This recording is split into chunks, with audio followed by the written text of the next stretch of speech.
Salut à tous et à toutes, j'espère que vous allez bien. Donc aujourd'hui je suis vraiment super contente de vous retrouver dans cette nouvelle vidéo comme chaque semaine. Et cette semaine je suis enfin habillée et maquillée et en face caméra. J'espère que vous allez bien, que vous restez bien chez vous. Et aujourd'hui donc je vous retrouve dans une nouvelle vidéo qui va être une vidéo update lecture parce que pendant le confinement, en tout cas depuis le début du confinement, j'ai énormément lu. En fait cette année je suis à fond dans la lecture et j'ai pas mal de livres à vous présenter du coup. Et aussi j'ai participé au challenge du week-end à 1000 le week-end dernier. Et pour la première fois j'ai réussi, j'ai lu 1132 pages. Donc ce que je vais faire c'est que je vais vous présenter en fait les lectures que j'ai lues tout simplement pendant le début du confinement, et je vais aussi vous présenter les livres que j'ai lus pendant le challenge du week-end à 1000. Donc voilà, en tout cas j'espère que cette nouvelle vidéo vous plaira, je vous fais plein de gros bisous et sans plus tarder on va commencer, c'est parti, let's go.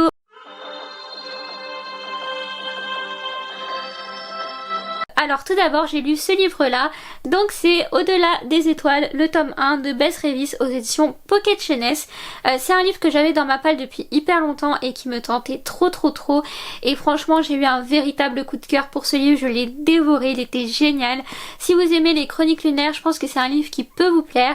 Il y a de l'action, il y a de l'histoire d'amour, c'est un roman très original, donc franchement je peux que vous le conseiller et j'ai trop hâte de lire le tome 2 qui m'attend dans ma palle. Donc ensuite j'ai lu ce livre là de Diane Chamberlain, c'est Confessions d'une sage-femme aux éditions Pocket Jeunesse. Pareil c'est un livre qui me tentait énormément et j'ai profité du confinement pour le sortir de ma palle, mais j'ai été hyper déçue. Après ça s'est lu parce que je l'ai pas abandonné, mais franchement j'ai trouvé le style assez plat et en fait comme c'est un roman qui se passe en fait de nos jours dans les années 2000, pour moi il y avait trop d'action rocambolesque, trop d'action impossible pour une seule personne, c'était trop en fait, et du coup c'était pas vraiment trop réel en fait pour ce genre de roman et j'étais un peu déçue. Je pense que s'il y avait eu une ou deux intrigues encore ça allait, mais là c'était trop en fait, voilà.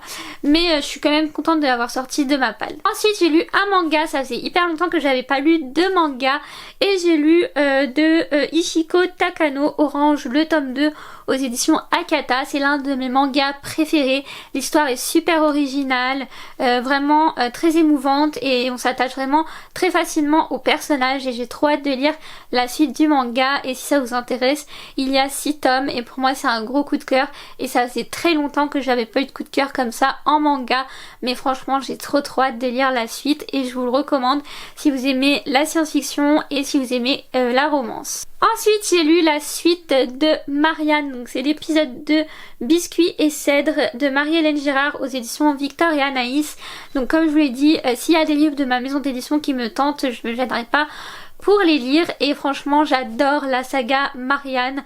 J'ai dévoré le livre et je suis trop triste parce que j'ai plus de Marianne à lire dans ma palle et du coup pendant le confinement ça va être un peu compliqué parce que c'est vraiment en fait une saga vraiment pas prise de tête, vraiment il y a de l'action quasiment tout le temps, on a tout le temps envie de savoir ce qui va se passer après et on n'arrive pas à lâcher et j'ai adoré, donc je peux que vous le recommander de lire Marianne en fait tout simplement. Donc maintenant je vais vous présenter ce que j'ai lu pendant le challenge du week-end à 1000 qui a lieu le week-end dernier. Voilà, j'étais trop contente d'avoir réussi.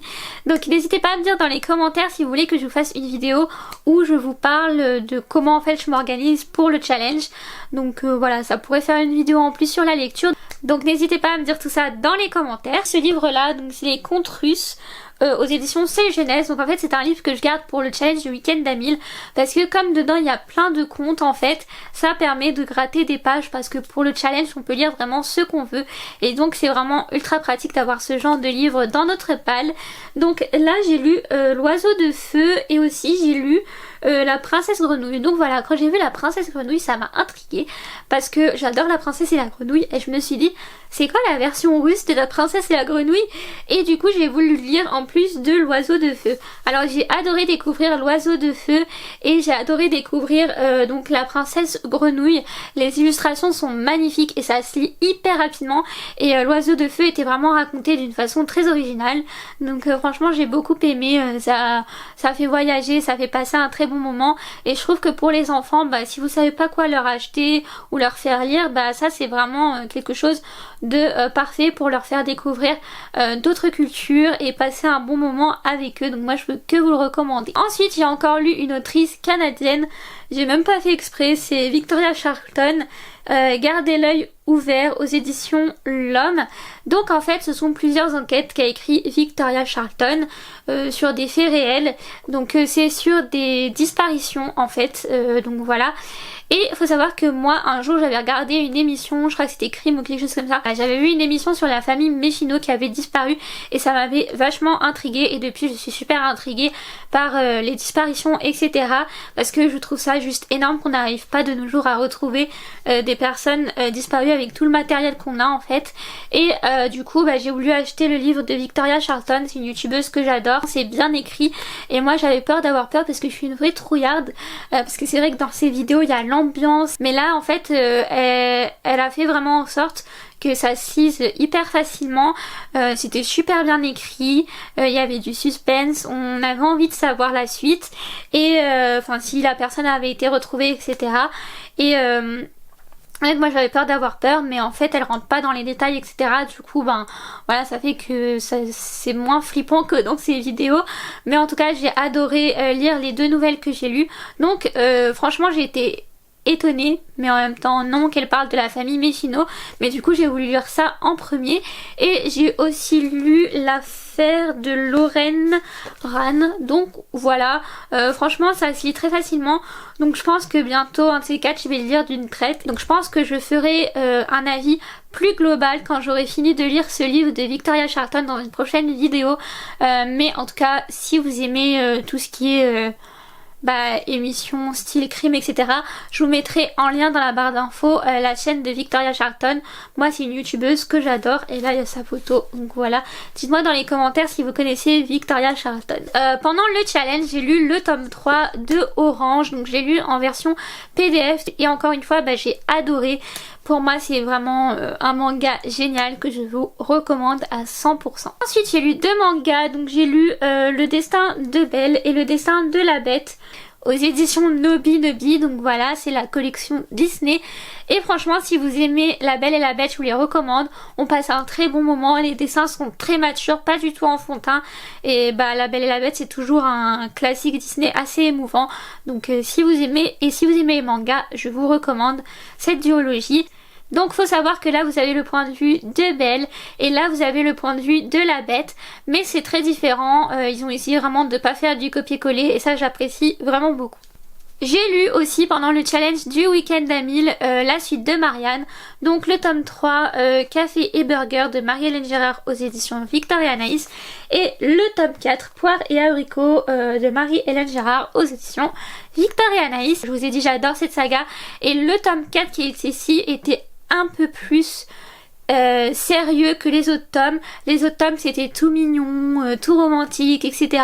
Mais là vraiment on commençait vraiment à aborder des sujets très sérieux et j'ai vraiment adoré. J'ai lu donc de Camille Laurent, Else et Louise le tome 1 Intégration difficile aux éditions Victoria Anaïs. Donc c'est le livre de la youtubeuse CamCL. Si vous connaissez pas je vous mettrai le lien de sa chaîne dans la barre d'infos. C'est une youtubeuse que j'adore et donc voilà, oui j'ai fait un peu ma fangirl quand j'ai su que j'étais dans la même maison d'édition que CamCL, voilà, je l'avoue. Mais en tout cas j'ai vraiment passé un très bon moment en lisant donc Else et Louise. C'est vraiment un personnage attachant qui est aussi gaffeuse que moi, donc je me suis beaucoup reconnue dans ce personnage. Et en fait ce que j'ai beaucoup aimé c'est que du coup grâce à ce livre on peut voyager au Canada tout en restant chez nous, voilà, ça c'est vraiment top et on apprend plein d'expressions canadiennes et tout, donc c'est vraiment génial. En tout cas j'ai vraiment passé un très bon moment avec Else et Louise et si vous êtes fan d'Harry Potter je vous le recommande. Donc voilà, j'espère que ce bilan lecture vous aura plu, je vous fais plein de gros bisous, prenez soin de vous et des autres et on se retrouve prochainement dans une nouvelle vidéo. Ciao, bisous.